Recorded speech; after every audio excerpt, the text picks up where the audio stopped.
Arkadaşlar iyi günler. Daha doğrusu iyi geceler. Gecenin bir yarısı çekiyorum.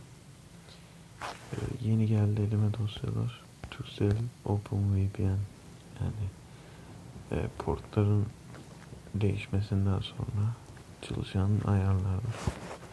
22 tane dosya var.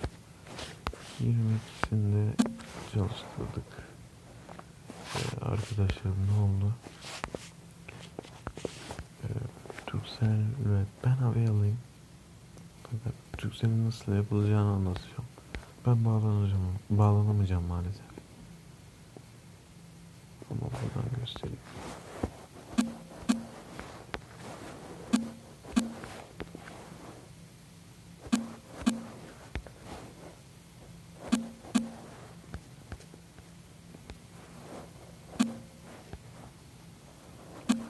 Evet, VPN ayarları bu kadar. Turkcell'ler yapabiliyor sadece.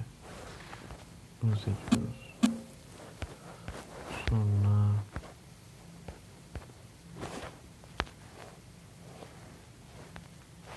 import diyoruz, SD kart.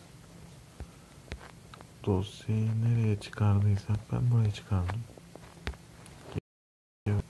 Seçiyoruz. VPN kullanıcı adımız. Şifre de sürekli değişiyor.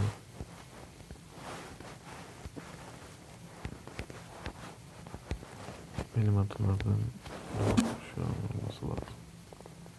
Connect diyoruz ve bağlanıyoruz.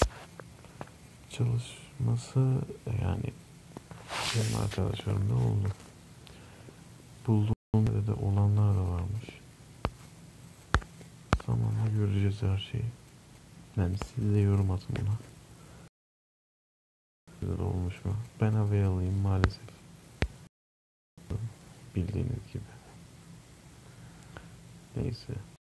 İyi geceler, iyi günler.